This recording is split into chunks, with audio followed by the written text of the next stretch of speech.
Vamos fazer uma apresentação, né, meio que um bate-papo, né, sobre o filme Mufasa, que é a continuação do Rei Leão. E como a ideia dessa conferência partiu da minha nobre colega que não é da oposição, eu achei que seria absolutamente justo que a chamasse para compor, né, a mesa para essa apresentação, para essa conferência. Especialmente porque Lívia tem uma abordagem com uma influência junguiana e vai fazer, com certeza, abertura, uma interpretação mais voltada para a área psicológica, provavelmente. Eu vou deixar ela falar, eu prometo. E eu vou fazer uma leitura um pouco mais, vamos dizer assim, simbólica e mítica, não é? Lívia? Pois é, quando eu assisti o filme, eu fiquei tão encantada e na hora só me veio a lembrança Oswaldo. Eu liguei para Oswaldo. Oswaldo, você precisa assistir esse filme. Vamos conversar sobre esse filme, vamos fazer uma live, vamos fazer alguma coisa sobre esse filme, né? Exatamente por conta também do trabalho do Oswaldo, ser em cima da mitologia, ele estuda, né, religiões comparadas, enfim. Então, era pessoa indicada para a gente fazer essa troca. E aí, naturalmente, a abordagem que vamos colocar aqui, tanto pela ótica dele quanto pela minha, não é necessariamente a ótica do diretor do filme, porque quando a obra está pronta, ela não pertence mais ao diretor. Então, cada um de vocês também que assistirem, se não tiverem assistido, mas que assistam, então depois, terão a perspectiva de vocês. Então, aqui a gente também não está colocando como algo formatado e tal, é só aquilo que, na verdade, a leitura que fizemos e como aquilo nos impactou. Então, eu acho que, eu não sei quem assistiu o filme, né? Não sei se todos assistiram o filme, é possível que alguns não tenham assistido ainda, né? Está nas plataformas. Não vou fazer propaganda das plataformas que ainda não nos pagam, não é? Mas realmente o filme vale a pena. E essa apresentação contém spoiler. Muitos. Então, né? Mas os spoilers, eu acredito que a gente vai colocar, eles vão ajudar a enriquecer, né, a observação de cada um. Acreditamos nisso. Então, nós vamos fazer uma passagem rápida sobre quem são os personagens, especialmente para quem não assistiu, não é? E antes de entrar nos personagens, é interessante a gente fazer uma reflexão que quando nós queremos transmitir valores para outras gerações, o que a gente procura fazer? Ou olhando para trás, o que os antigos fizeram para que esses valores, essas tradições tivessem se perpetuado ao longo das gerações? Contavam histórias. E o filme é exatamente isso, uma contação de história. E o que hoje vamos fazer é trabalhando um pouquinho nessa contação. E aí nós temos um personagem específico, né, que é o Rafiki, que é o contador de histórias. Mas nós vamos abordar cada um dos personagens, os arquétipos, os aspectos simbólicos, filosóficos de cada um dos personagens. Então, o primeiro personagem em primeiríssimo lugar, os nomes dos personagens, né, são derivados do Swahili, que é uma língua falada em grandes áreas da África, Tanzânia, Quênia, Burundi, Uganda, né, e é uma língua oficial da Organização de Unidade Africana. Então, os nomes dos personagens são de origem banto, né, do Swahili. Então, por partes, né, Mufasa, né, quer dizer rei, né? Taka, que é um outro personagem que faz o contraponto do Mufasa, quer dizer desperdício, sujeira. Sarabi, que é a esposa de Mufasa, quer dizer miragem. Rafiki, que é o contador de história, né, que é o babuíno contador de histórias, quer dizer o amigo. Kiara, né, Quem é Kiara? Kiara é a filha de Simba e Nala, né?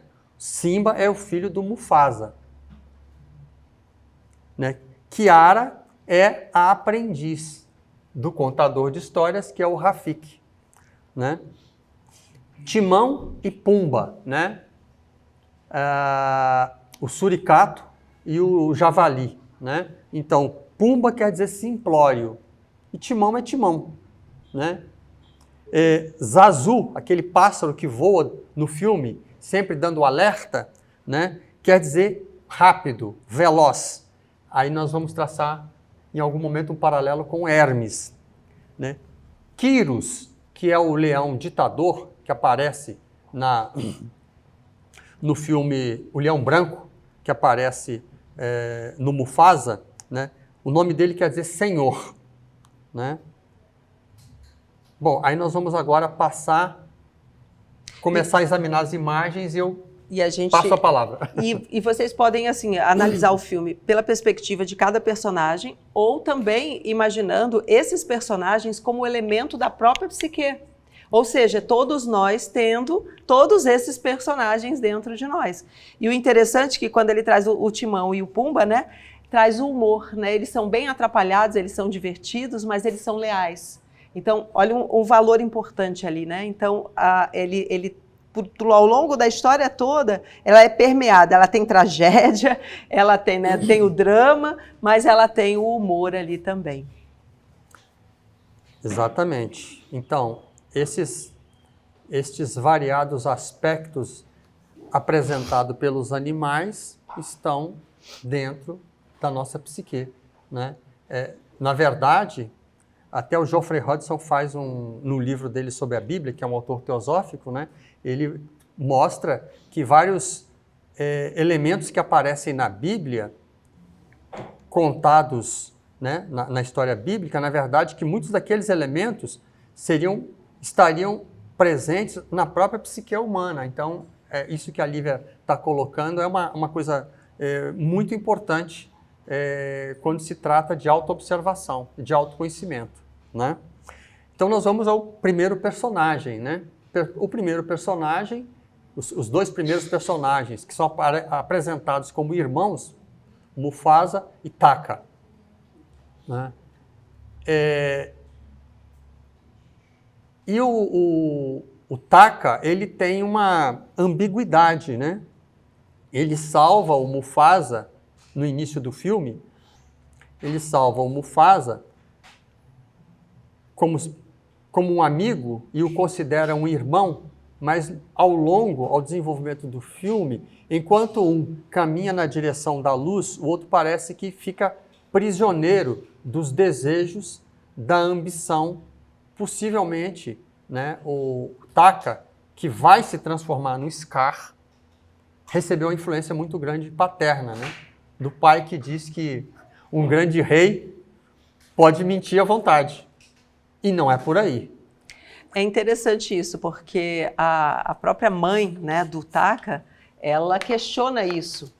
Ela mostra a importância, na verdade, do merecimento. Não é só porque ele era o herdeiro desse reinado que ele teria, então, condições de estar ali. Ele tinha que provar que tinha condições de estar ali. E aí a gente observa que o pai do Taka, inclusive no filme, mostra que ele não queria ter obrigações nenhuma, só queria dormir, né? Comer e dormir, e comer a caça que as leoas, né, traziam para ele, não necessariamente ele, né? Então ele, na verdade, é como se ele tivesse ativado as más tendências do Taka. E o Taka, porque o Taka ele não era mau, quando a gente observa assim no filme, a gente vê que ele não era mau, ele era infantil, ele era um leão imaturo, né? Quer dizer, mostra... ego infantil?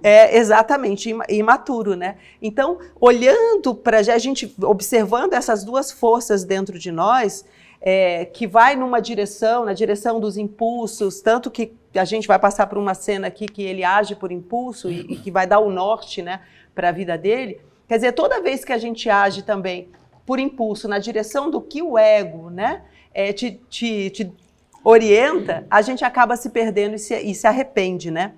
Então a gente vê nessa história que é toda a descrição da aventura, né? A busca pela felicidade, a busca pela plenitude, a busca pela... A gente pode colocar a busca num sentido bem amplo, né? Bem amplo. A busca por Milele, né? O paraíso perdido. E aí essa ideia de Milele, que depois Oswaldo vai trazer também, ela é muito diferenciada para cada pessoa, porque depende do nível de consciência que essa pessoa está para ela, vamos dizer assim, idealizar esse paraíso. É como as pessoas, quando se relacionam com Deus, com a sua espiritualidade, elas projetam muito dos seus conteúdos, das primeiras relações com pai, com mãe, né, com as figuras de autoridade, projetam muito naquilo que elas imaginam ser Deus, né, seu pai, enfim. E aí elas se relacionam com a imagem idealizada, não com a verdade propriamente dita, né? E aí há toda uma distorção. Então, com relação a Milele também, as pessoas fantasiam milhões de coisas. Então, se uma pessoa vive só pela necessidade de comer e dormir, Milele é o lugar onde a comida não falta, não é? Uhum. Entende? E não está errado, a pessoa está ali idealizando aquilo que ela precisa, naquela condição, que é o mais importante, né? E a gente, então, destacou uma coisa aqui, que é com relação ao que o filme mostra como sendo os objetivos da vida. Um, encontrar Milele, o outro, formar uma família, o outro, expandir fronteiras, que aí a gente pode pensar expandir fronteiras tanto no sentido, né, material, né, da vida que você vive, você realmente alcançar outros patamares, conhecer outras terras, desbravar e tal, mas expandir a própria consciência, sair daqueles condicionamentos. E o quarto, né, cumprir o ciclo da vida, que é o mote maior desse filme, né? Cumprir o ciclo da vida. O nosso próximo slide é exatamente sobre o Rafik, né? Eu coloquei do lado um babuíno egípcio, porque o babuíno é um dos símbolos, né, ligados, né, a Thoth, que é o Deus mensageiro, o Deus da sabedoria. E o Rafik é aquele que traz a sabedoria, né? Ele se coloca numa postura meio que de guru, né? O de guru, né? Ele instrui as gerações de leões, ele é quem instrui, né? Ele que vai apresentar depois o Simba para a comunidade da floresta, né? E cada frase do filme é muito simbólica, né? Muito forte, assim, né? As falas dele, as falas da Sarabi, né? Quando ele, da Resh, né? Que ele fala, se você tirar minha vida, você nunca descobrirá para onde está indo, né? Se você tirar a energia, a vida do seu aspecto de busca espiritual, e da busca da verdade, né? Você nunca vai descobrir para onde você está indo, né? E ele, então, tem esse aspecto de ser o guru, o xamã, né? E aí nós temos exatamente duas frases, né? Que essa imagem é do primeiro filme, que é uma animação, técnica diferente do que foi usado no Mufasa, né? Mas vejam ele na postura de yoga, né? Fazendo um mudra, né? E ele diz, o que ele diz, né? O passado pode doer, mas da forma como eu vejo, você pode fugir dele ou aprender com ele. Qualquer história que vale a pena ser contada duas vezes. E é interessante porque toda vez que você conta uma história, você mantém os valores, mas a história não é a mesma. Isso que é curioso, porque cada pessoa que contar, ela vai dar uma ênfase em alguma coisa, ela vai às vezes suprimir uma outra coisa, mas o essencial, ele é transmitido. E o interessante ali, que naquela frase que Oswaldo trouxe, de Rafik, com relação ao passado pode doer, Taka não faz as pazes com esse passado, né? Ele acaba ignorando esse passado, não entendendo as coisas que aconteceram e nem enxergar a verdade que Mufasa tenta passar para ele. Então, a gente tem algumas falas aqui que eu acho importante a gente colocar assim, dentro da sequência assim, da história, depois eu passo a palavra para o Oswaldo, que depois que o que acontece, né? Quer dizer, qual é o drama assim, do filme? Timão e Pumba questionam, quando estão na conversando com Rafik, passando também para Kiara a história, eles falam assim, perguntam se querem que a gente fale que a vida é justa? Então essa é uma reflexão, ou seja, dourar a pílula, né, numa expressão, colorir a história. É claro que justiça é um princípio da própria vida, só que no lapso temporal de uma pessoa, de um personagem, nem sempre você vai encontrar a aplicação desse princípio. Você pode não ter essa percepção. Então, ele contando a história, ele percebe que não dá para esconder que aconteceram certas coisas na história que ali ele não tinha explicação, né? E aí vem a tempestade. Kiara, então, quando eles estão contando a parte da tempestade, que é quando Mufasa vem a morrer, ela fala que ela não é corajosa igual aos pais dela. E ela nunca será como o avô, como Mufasa, né? Depois a gente, no final, vai voltar a essa fala dela. E Rafiki, então, ele começa a estimular Kiara a ver além, né? A buscar, né? A olhar além, né? Por conta da história de um rei, além das montanhas, né? E além das sombras, onde o destino pode reinar. E aí a mãe de Mufasa, ela nessa situação, ela responde para Mufasa, então naquele drama da tempestade, ele precisa ultrapassar o rio para ir para o outro lado, para estar a salvo, seguro, porque vem a tromba d'água, né? Aí a mãe dele começa a falar de Milele, né? Fala aliás, antes, né? Ela já tinha falado de Milele para ele, fala desse lar, né? E fala que há uma guerra também dos sonhos e que os ancestrais irão guiá-lo, mas ele tem de encontrar o seu próprio caminho. Isso é muito profundo, porque mesmo com você fazendo as pazes com esse passado, reconhecendo a sua origem, recebendo esse legado, você tem que encontrar o caminho. O caminho é único. Você pode até estar num caminho, vamos dizer assim, espiritual, num caminho religioso, enfim, com outras pessoas, mas o caminho é seu. O modo como você caminha é seu, exclusivo seu. Você pode caminhar junto, mas ele realmente é o seu caminho que você precisa encontrar, né? O seu modo, né? E aí, ela fala para ele assim, os ancestrais vão guiá-lo, né, nessa caminhada.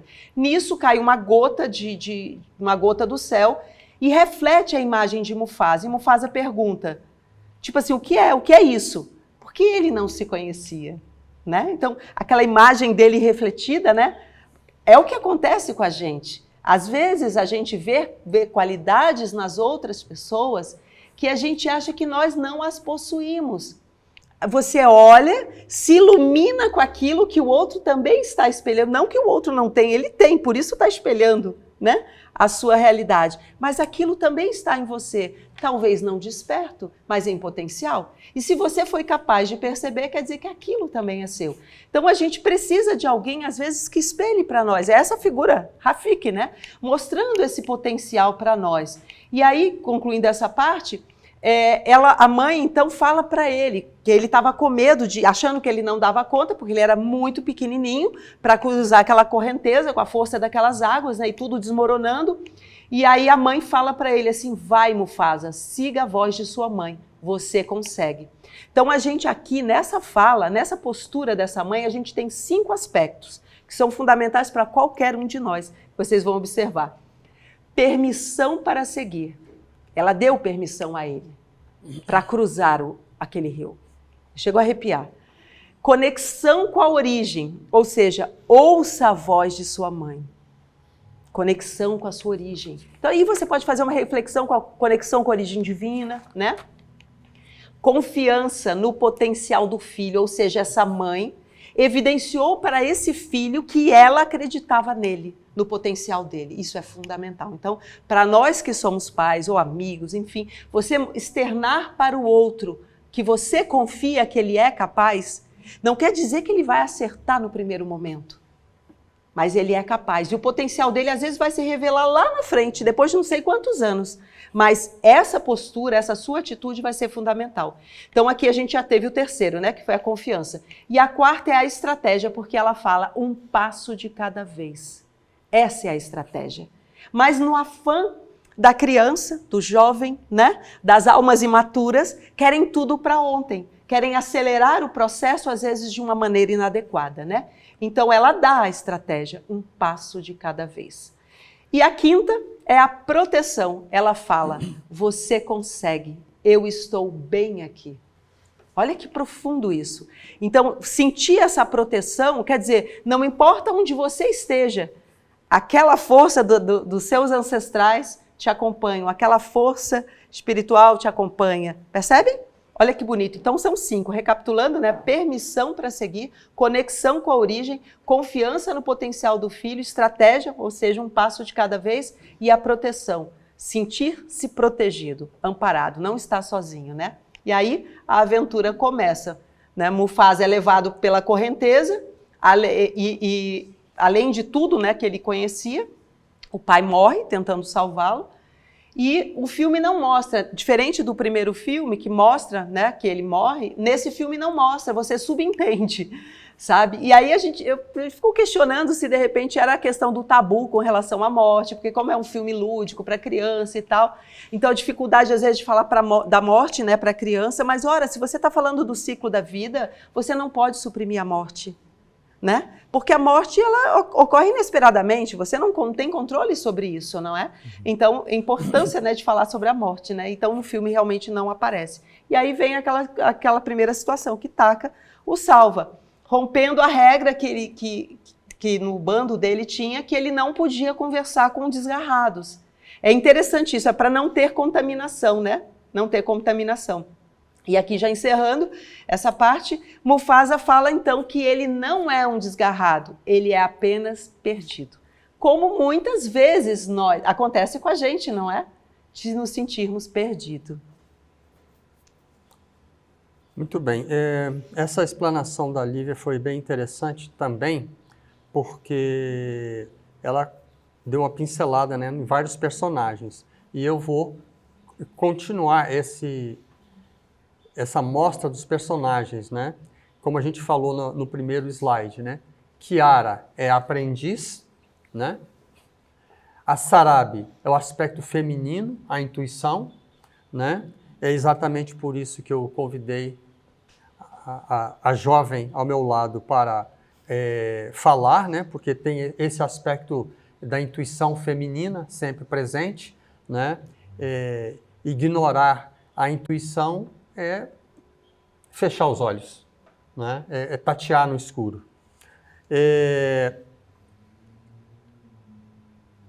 Kyros, né? Que é o malvado do filme, né? É o poderoso chefão do filme, né? Ele é o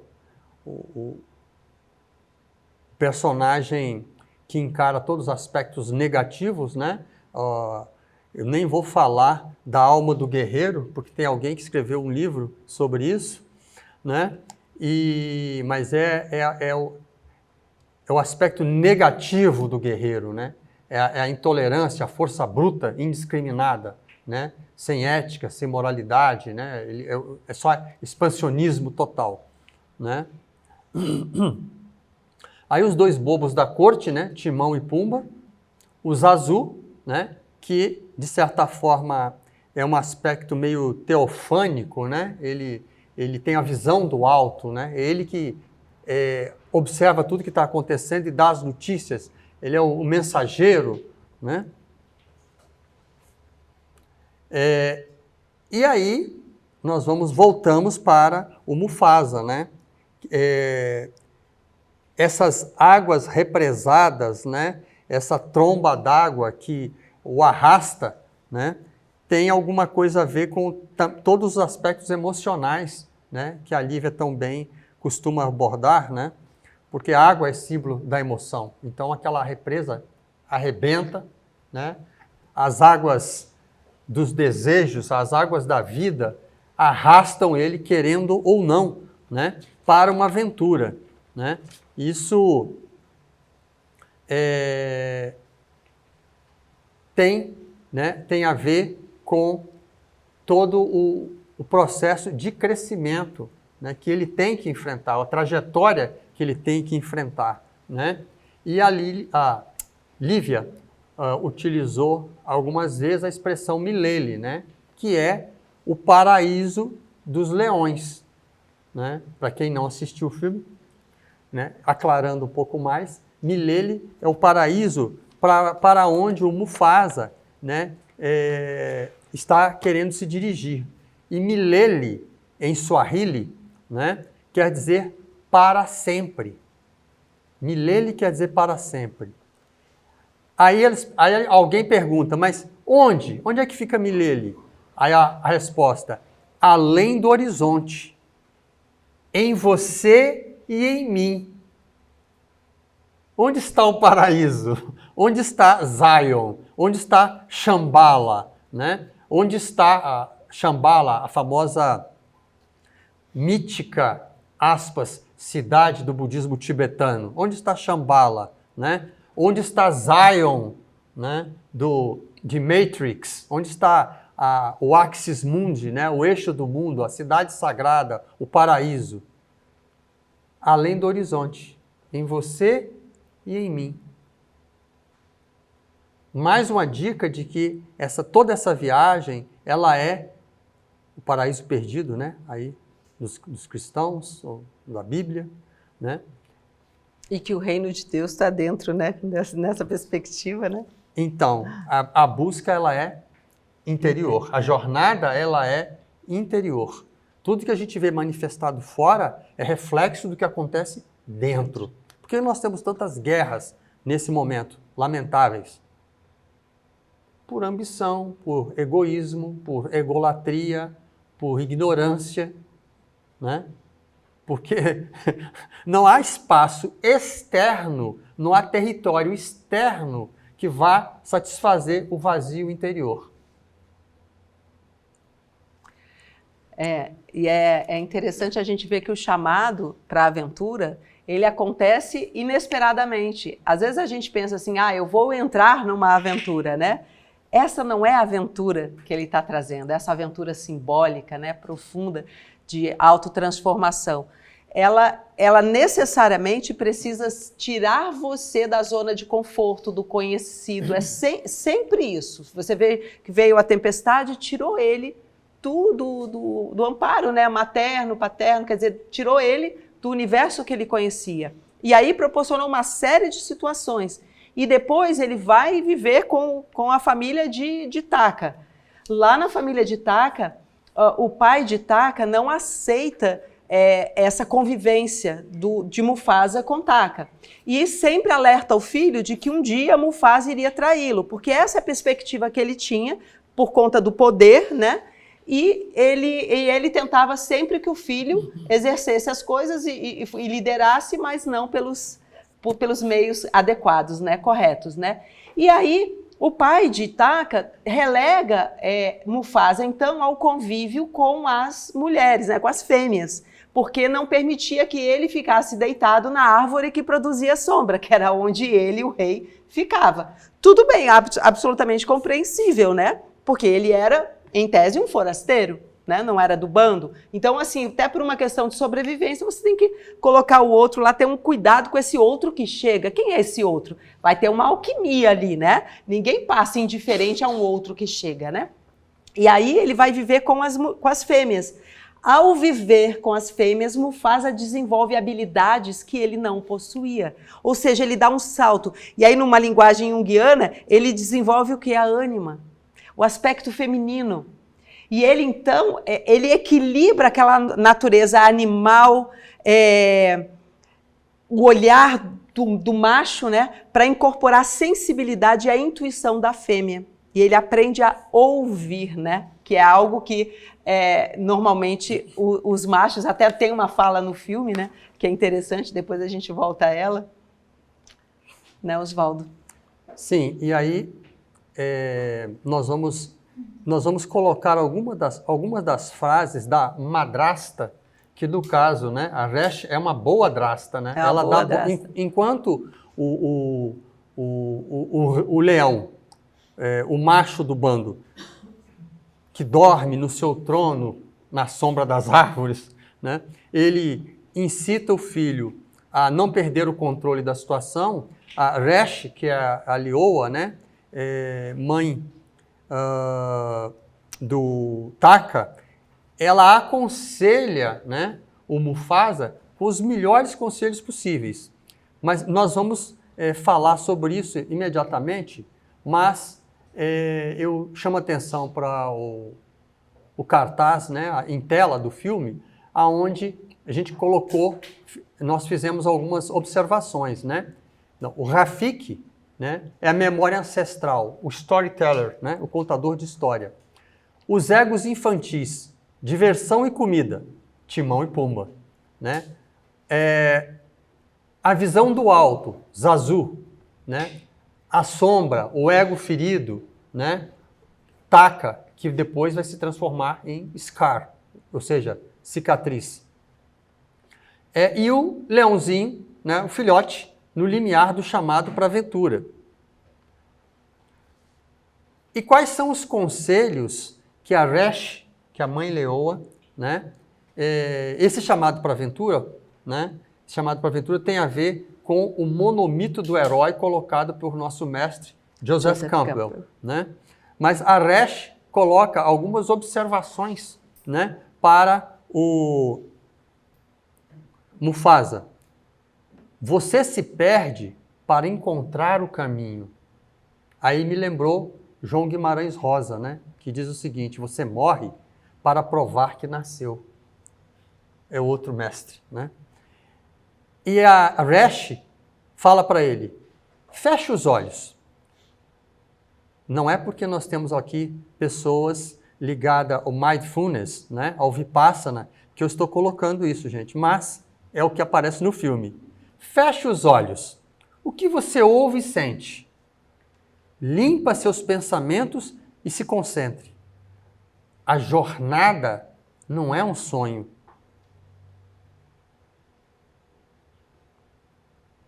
Né? E ela continua, né, em algum momento, né, também é colocada a seguinte frase: existem muitos caminhos para Milele, mas esse é o nosso. Isso lembra o Rig Veda, né? Não é o que você era, mas o que você se torna. O meu ar é o seu ar. O meu prana é o seu prana. Nada muda se ficarmos isolados. O olho, essa frase é espetacular. O olho não esquece o que o coração viu. Tá no seu olho agora, Fábio.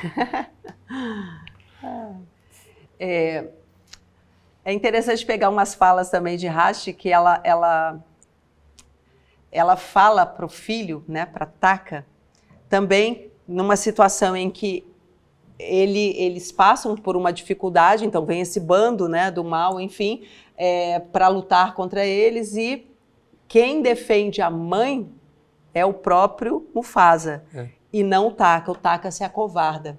E a mãe, compreensiva, uma mãe extremamente sábia, fala para ele assim: o seu momento de coragem vai chegar. Aí fala para eles assim, porque eles então tiveram que fugir. Então, na verdade, Mufasa foge 2 vezes, né? Quer dizer, ele se perde numa primeira vez, depois ele tem que fugir. Junto com Taka, eles largam então esse bando, né, da família de Taka, por conta desses leões brancos que vão lá atacar esse bando. E aí ela dá para ele a permissão também. Agora vão, né, os 2, e achem o seu lugar no ciclo da vida. Isso é tão profundo porque quando você não encontra o seu caminho, né, não encontra o seu propósito, e você começa a achar que o seu lugar é o lugar do outro, aí distorce completamente a sua caminhada. Que é o que a gente vê que acaba acontecendo também com Taka, né?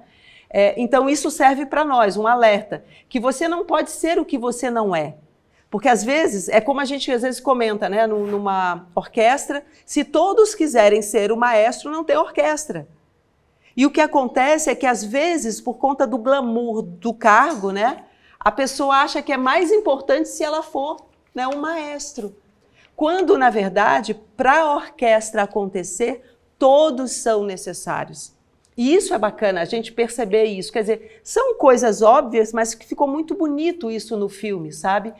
Colocado dessa forma como uma lição de Rashi, então, para o próprio filho. Então, aí Taka e Mufasa fogem, e Mufasa já tendo uma inclinação, porque aí a gente observa também as tendências deles que são diferenciadas, né? Mufasa tem tendências ao altruísmo, ao companheirismo. Taka já não, porque inclusive ele foi influenciado negativamente pelo próprio pai. Então Mufasa diz a ele, nós precisamos continuar juntos, até por uma questão de sobrevivência, né? Porque o sonho de Taka era ter um irmão, e ele passou a ter um irmão. Até então aí estava tudo muito bem, né? Até que um dia encontra um Sarabi, né? Então... Só que aí tem passagens muito interessantes que Mufasa tem esse trauma com a água, porque ele quase morre e ele perde o pai. Então, naturalmente, desenvolveu esse trauma, esse passado dói, continua doendo, né? E ele, então, quando os leões brancos, depois descobriram que eles fugiram e que um deles tinha matado o filho do outro, né, do rei branco lá de Quiros, começaram a persegui-los e estavam se aproximando. E aí, na hora também de cruzar o rio, Mufasa não queria cruzar o rio, ele prefere enfrentar o rei Quiros. Só que ele era um leão jovem e ele não teria condição de lidar, né? E fora as fêmeas que estavam ali também ao encalço para poder matá-los, né? E aí é uma coisa interessante, quando nós somos imaturos, às vezes você pode ter a coragem, porque Mufasa tinha o elemento coragem, só que essa coragem aplicada de uma maneira indevida, ela é imprudência. Então, a adequação é uma palavra que é fundamental nas nossas atitudes, né? Então, ali a gente vê que Mufasa ainda era imaturo também. Ele tinha uma boa inclinação, mas imaturo. E ele queria achava que dava para enfrentar Quiros. Era melhor do que enfrentar o passado através, né, de entrar em contato com esse trauma das águas, de ter que nadar nessas águas, né?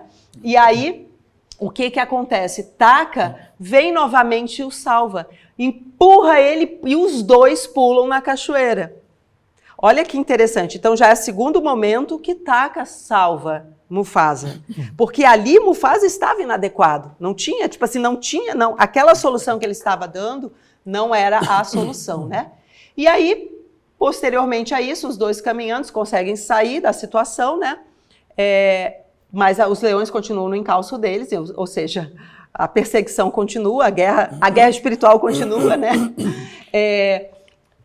Eles encontram Sarabi, conhecem Sarabi, e nisso, obviamente, os dois se interessam por Sarabi, né? E aí, Taka primeiro fala com Mufasa como ele faz para conquistar Sarabi. O que ele precisa fazer? Aí, Mufasa começa a dar uma série de conselhos para ele, e um deles era para que ele aprendesse a escutá-la, porque os machos têm dificuldade de escutar as fêmeas. Então, muito sábio, né? E mostrando, assim, que ele tivesse uma atitude também mais autoconfiante e tal, que o Taka não tinha, ele era um meninão, né? Ele era um meninão, não que ele fosse mau, é aquela ideia, né? Ele era um meninão. Mas nisso, Mufasa comete um equívoco dentro da minha perspectiva. Ele transfere para Taka indevidamente, porque Taka não tinha como sustentar isso, porque seria baseado numa mentira. Olha aí a mentira de novo aparecendo, né? Ele fala para Taka, para ele dizer para ela que ela vem de uma região assim, assim, assado, porque Mufasa tinha aprendido com as fêmeas a sentir, né, a distância, pelos odores, pelos sons, a perceber o que estava acontecendo, de onde a pessoa vinha, a reconhecer essa coisa do sensível. Mufasa, então, passa essa informação para Taka e fala, ela vem da região das florestais, não sei o que, assim, assado. E aí ele pega, Taka chega e fala isso para Sarabi. Naturalmente, Sarabi, nossa, como ele sabe isso? Só que era uma mentira, quer dizer, era verdade para Mufasa. Mufasa tinha essa percepção, mas Taka não. Então ele não conseguiria sustentar isso. Ali começa um erro, uma coisa problemática, né? Então, aí depois a gente tem o encontro, né, de Mufasa, Taka, Sarabi com Rafiki. Então, o macaco, ele tanto é o narrador, o contador de histórias, quanto ele está, né, vivenciando a história ali, essa caminhada. Então, ele conta porque ele conheceu, ele viveu essa história, junto com Mufasa, né, com Taka e com Sarabi. Continua. Então, nós temos em tela os 12 passos da jornada do herói, né, de Joseph Campbell, né?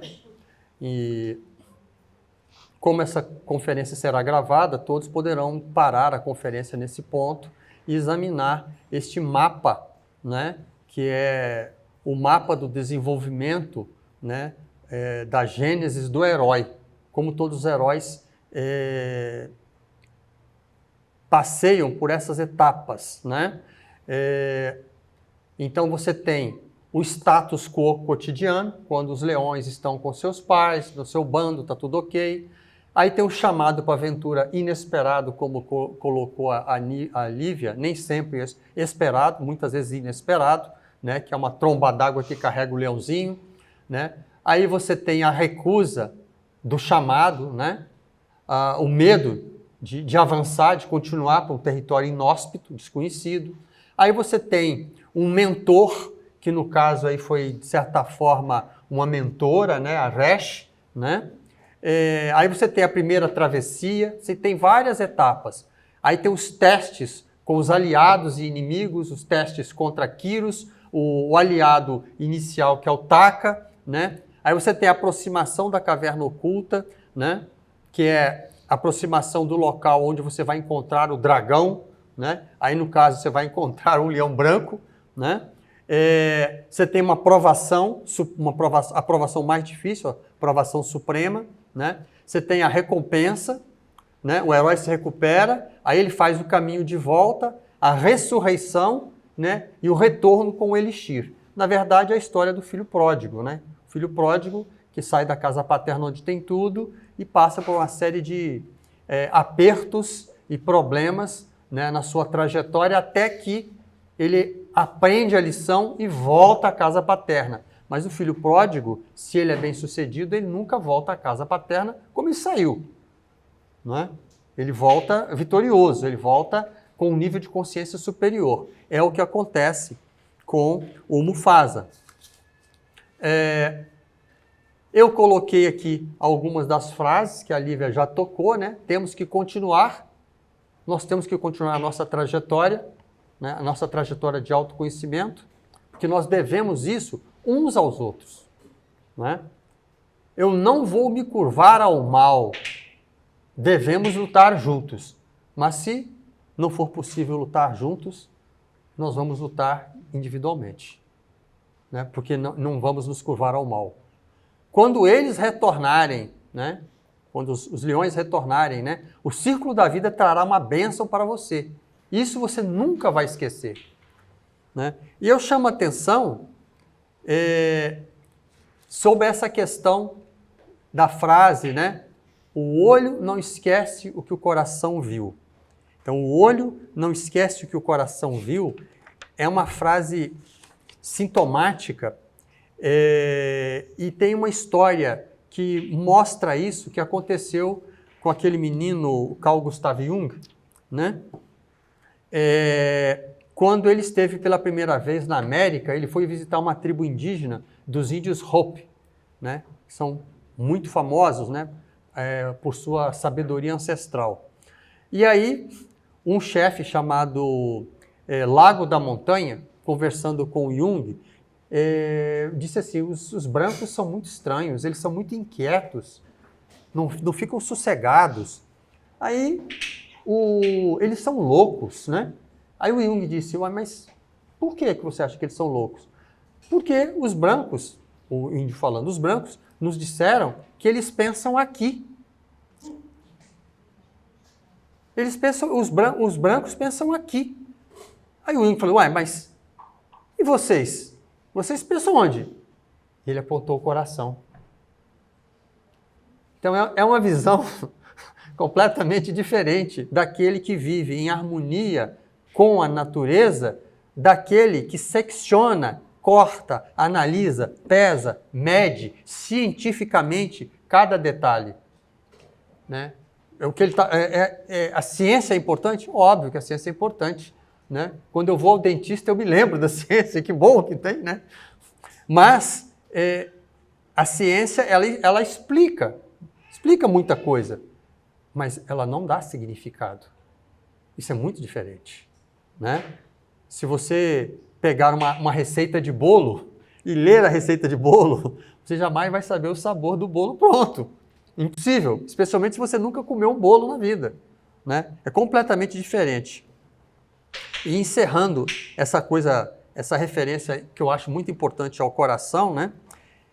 Tem um outro índio norte-americano que eu costumo citar muito, né? Que é dos Lakota Sioux, né? Chamado Alce Negro, que ele diz o seguinte: o coração é um santuário no centro do qual existe um pequeno espaço onde o grande espírito vive. Este espaço é o olho. O olho do grande espírito está no coração. E, obviamente, né, a frase que chama também a atenção, e Lívia evidentemente vai comentar aquilo que eu estou dizendo, né, com muita justiça. E a frase, né, vá e encontre seu lugar no ciclo da vida. E no final nós vamos ler o ciclo da vida. Ler o ciclo da vida.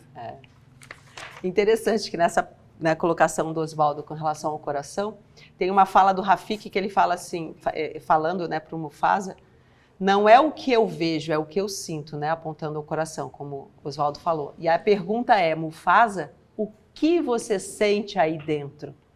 Ou seja, a gente precisa de pessoas que nos ensinem esse caminho para dentro, né? Porque a parte instintiva é toda para fora, é toda voltada para os 5 sentidos, não é? E a gente acaba se distraindo nessa situação. Então, Rafiki ali, ele acaba funcionando como o mentor, né? Como grande professor, como guru. E a gente tem uma situação que, continuando a história, que o bando de Kiron, então, ataca Mufasa, né? Taka e Sarabi. E aí, naquela confusão toda, Mufasa salva Sarabi. Não chegou a hora de Taka ainda sentir a coragem. Ele até quis, mas acabou não conseguindo, não deu certo. E quem salva Sarabi é Mufasa. Só que Sarabi não vê, porque ela ficou desacordada, tanto que Rafiki ajuda na cura dela, né? E aí o que acontece? Quando ela desperta, Mufasa comete o segundo erro dele, que foi dizer que quem salvou foi Taka. Ou seja, é um erro, gente, baseado numa boa intenção. Só que as nossas boas intenções não são as melhores conselheiras, né? Então ela, para atender aquilo, porque o Taka gostava de Sarabi, ele fazia tudo para direcionar, né? Só que a mentira não se sustenta. Então ele mente, ele diz que foi Taka que salvou Sarabi. E, obviamente, mais para frente, em outras situações, Sarabi começa a perceber a incoerência, começa a perceber que não é Taka essa pessoa que ele está se apresentando. As ações não correspondem. E ela, então, questiona Mufasa. Ela coloca Mufasa contra a parede e fala, foi você, não foi? E aí ele fica agoniado com aquilo e tem uma fala dela que mostra que o destino do Taka, na verdade, era salvar o Mufasa. Ela fala isso para ele 2 vezes, assim, na conversa, fala assim, olha, o destino do Taka era te salvar, não é necessariamente ser rei, fazer isso ou aquilo, né? Porque ele foi treinado pelo pai, obviamente, para seguir ali a linhagem, né? E aí, nessa situação, o que acontece? Mufasa, falando dessa forma, ele não tem mais como esconder para Sarabi o sentimento dele também por ela. E ele percebe que era... Porque, ele faz alguma coisa que ela percebe que ele sentiu e sabia que o pessoal do bando, né, do mal, estava se aproximando. E aí, naquela hora, ela tem insight, é você sim. E aí, quer dizer, percebe que todo o tempo era sempre ele, não, o outro não tinha essa habilidade, né? E aí eles têm todo um momento que fica claro que os dois se gostam. Nisso, Taka está ao longe observando a cena. Se sentiu traído. Aí lembra da frase do pai, ele um dia vai te trair. Só que naquela situação não houve traição, porque Mufasa depois foi se aproximar para poder contar para ele, falar a verdade para ele. E ele não quis ouvir. Esse é um problema das almas imaturas, né? das pessoas infantilizadas que não querem ouvir a verdade, ainda que a verdade doa, ainda que a verdade não seja aquilo que você espera. Preferem a parte instintiva, né, o ódio, o rancor contra aquela atitude de Mufasa, né, de Mufasa, sim, que aí vem tudo, né? Mufasa ocupou o coração da mãe dele, né? Porque a mãe se encantou tanto que passou a criá-lo como se fosse filho também. Uhum. Mufasa conquistou o coração da Sarabi. E depois Mufasa, né, acaba reinando por Milele, né? Então, tem uma parte que, na verdade, aí já é em Milele, né? Não, antes disso, Rafik, olha que interessante essa questão do coração que o Oswaldo trouxe. Rafik diz que o coração de Taka estava perdido e a armadilha estava vindo. Porque eles não, naquela jornada do mito, eles não tinham chegado ainda na última provação. Aí são aqueles conflitos e tal, eles fugindo e tal, né, os vários testes, né? Eles ainda não tinham chegado. E aqui ele fala então isso, né? Quer dizer, a armadilha vem vindo. Ou seja, aquilo que você não trabalha, não cura, não enfrenta, continua te seguindo, porque está ativo. Então, numa linguagem também junguiana, aquilo está ali debaixo, né? Da consciência, né? Mas continua ativo, continua produzindo efeitos, ainda que imperceptíveis, ainda que você não veja, né? Podemos falar já de Milele, né? Já estamos também terminando, né? Então, sim, chegando em Milele, Taka fala para Mufasa. Aliás, não, eu estou pulando uma parte importante, né? Não, é isso mesmo. Tem uma parte aqui que, na verdade, Taka, por conta dessa raiva, desse ódio, dessa inveja de Mufasa, porque aí ele começa, você me tirou tudo. Você é quase como se o outro tivesse ocupado o lugar, mas isso não é verdade. Ele não ocupou o lugar do outro. Isso na concepção dele, porque ele foi treinado também para ser uma coisa que ele não era. Ele não era aquilo. E ele era meio como se ele fosse obrigado a ser aquilo que ele não era. Às vezes famílias fazem isso, né? Escolhe um para ser não sei o quê, outro para ser... E se a pessoa não é, entendeu? Aí existe toda uma frustração de não conseguir corresponder à expectativa dos pais e também não se adequar naquilo que você gostaria da sua própria vida, né?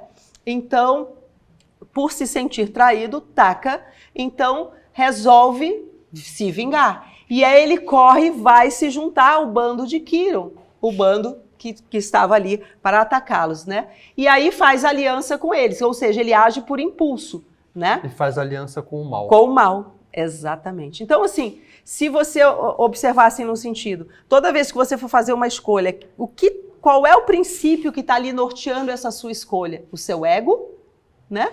Ou o seu eu superior, ou o seu self?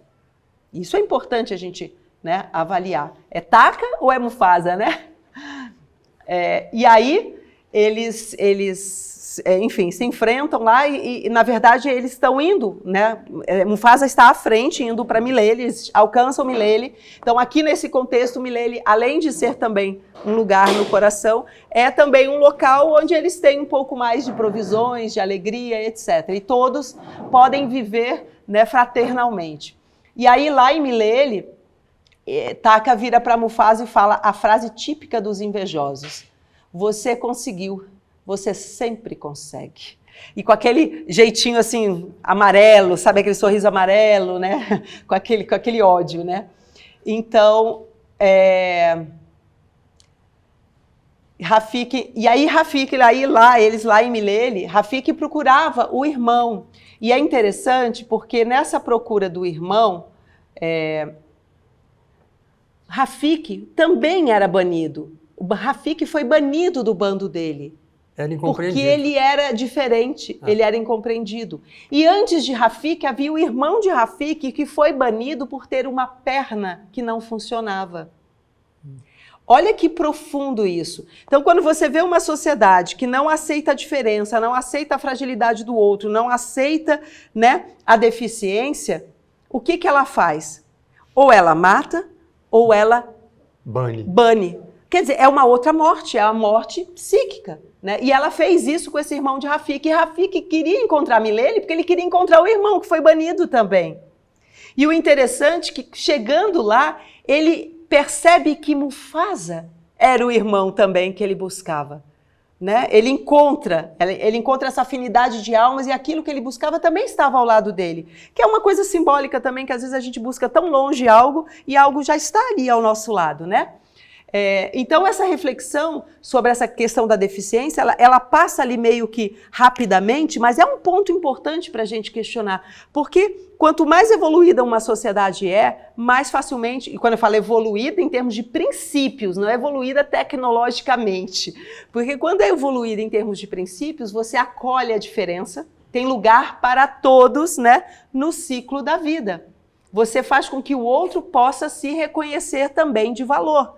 Ele pode não ter as mesmas habilidades que o outro, mas ele tem alguma habilidade e alguma importância, e isso precisa ser evidenciado. Preciso que o grupo possa incluir isso e fazer com que o outro, né, espelhar para o outro o seu potencial, né?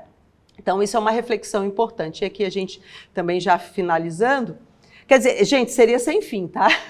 Porque esse filme também... O ciclo da vida é sem fim. É sem fim, né? Sem fim, né? E aqui há algumas falas também, eles ali em Milele, para que eles não se dividissem. E isso há uma questão importante, você é forte enquanto você é unido. Quando você divide, é exatamente, você entra na dualidade, aí você extravasa determinadas carências, determinadas frustrações, naquilo que de repente, antes, juntos, vocês poderiam construir, apesar das diferenças. Esse é um sentido importante, né? E aí Mufasa, vendo que o grupo de Kiron se aproxima, ele tenta chamar o pessoal, né, todo para lutar. Mas ali em Milele, todo mundo na paz, ninguém queria saber de lutar. E aí tem uma fala importante que Mufasa fala: nada vai mudar se ficarmos em nossas tribos, sem procurar saber o que acontece com os outros. Olha que profundo isso, gente. Coloquem isso em termos de famílias, coloquem isso, porque às vezes a gente só se preocupa com a nossa família, né? Mas às vezes tem uma pessoa do seu trabalho que você conhece e tem uma situação, às vezes até com uma pessoa com deficiência em casa, que exige dela uma situação, né, diferenciada, às vezes estressante, às vezes, né, delicada. E aí, quando você compreende, você não muda de atitude? Então, olha que profundo isso. Para você expandir essas fronteiras, você precisa saber o que se passa nas outras tribos também, nos outros lares também. E aí ele continua, ele fala assim: cada criatura tem um lugar no ciclo da vida. Temos que ficar juntos e lutar juntos. Porque enquanto estamos vivos aqui, é luta, é sempre luta, né? Essa é a ideia, né? Essa é a ideia de luta, né? E aqui, chegando então no final, eles lutam, né? Não vou contar o final do filme, mas alguns não assistiram, né? Como é o nome do filme? Mufasa. E aí Taka, lá, eles lutando com esse bando, né, do mal, Taka se lembra que a mãe havia dito para ele: meu filho, seu momento de coragem vai chegar. E nessa hora, porque o Kiron aciona ele para ele continuar do lado de Kiron. Só que nessa hora, ele é tocado por alguma coisa e ele realmente balança. E aí essa lembrança também do momento de coragem, né? Que a mãe fala para ele: o seu momento vai. Então, ele não conseguiu salvar a mãe. Ele não conseguiu salvar a moça, a leoa que ele gostava, né? Mas aqui, nesse momento, aí Rafiki fala, né? A terra vai tremer, e ele faz com que a terra treme. E aí aí tem o desenrolar, né, da história, e Taka acaba salvando o Mufasa mais uma vez. E já estamos acabando. Ele salva mais uma vez. E aqui, concluindo, ele fala assim: chega de reis, somos um só. Aí Rafiki fala: você conquistou e os fez enxergar. Não é o que você era, mas o que você se tornou. E aí ele percebe, né, que o pai dele vive nele agora. E aí a gente vê, voltando à cena lá do macaco contando, né, Rafiki contando para Kiara a história, que é assim, né, que se passa a história. Kiara, então, procura imitar Mufasa, que antes ela disse que não tinha coragem, que ela nunca seria como como nunca teria coragem dos pais. Então, ouvir a história transformou, tocou em alguma tendência dela que ela sentiu esse impulso. Não para ser igual, mas para modelar um pouco alguma coisa. Então, ela procura imitar a postura do avô, né? Agora, tem um trechinho antes disso, gente, que eu acho que é uma coisa que me tocou muito, eu achei muito importante. O bando de Milele queria banir Taka. Mufasa não deixou. Falou, há um lugar para você aqui. Sempre, tipo assim, sempre haverá um lugar para você aqui. Não aceitou bani-lo, né? Mas disse para ele que nunca mais iria pronunciar o nome dele. O nome é algo muito poderoso. Se a gente entrar aí, que não vamos fazer isso, né? Mas nas tradições religiosas, repetir o nome sagrado. O nome traz a presença. Então, repetir o nome do outro que traiu é complicado, né? E aí é quando ocorre aquilo que o Oswaldo falou, né? Que ele muda de nome. Ele passa a ser Scar. Cicatriz, né? Então, aqui fechamos. A gente tem uma mensagem muito clara, que é isso. Encontre o seu lugar no ciclo da vida e lutem juntos. Lutemos juntos, né? E aí me remete à figura da esfinge, porque a gente tem ali todas as passagens, né? Uhum. Daquela pergunta, né? Que é o desafio da esfinge, né? Uhum. Eu não vou entrar nisso agora por conta do nosso horário, mas vou ler agora o ciclo da vida. Sim. E aí a gente encerra. Desde o dia em que chegamos a este, e abrindo os olhos, vemos a luz. Há mais a ser visto do que jamais poderemos ver, e mais a ser feito do que jamais poderemos fazer. Alguns dizem que é cada um por si, outros dizem viva e deixe viver, mas todos concordam, enquanto se juntam à manada, que é dando que se recebe. No ciclo da vida é a roda da fortuna, é seguir pela fé, é o fio de esperança, até encontrarmos nosso lugar, seguindo em frente no ciclo da vida. Alguns de nós ficam pelo caminho, outros chegam ao topo, e alguns de nós superam obstáculos, outros carregam as cicatrizes. Há tanta coisa para se aprender, mais para se descobrir do que jamais para ser descoberto, mas o sol no céu de safira continua a brilhar. Mantém os grandes e os pequenos neste ciclo sem fim, no ciclo da vida. Obrigado, Obrigada, Lívia. gente. Nós vamos Obrigada, encerrar. Eu só vou repetir uma frase, né, da Resh, né, que é um ensinamento para todos nós, para levarmos, que é: feche os olhos, que você ouve e sente. Limpe seus pensamentos e concentra. A jornada não é um sonho. Muito obrigado.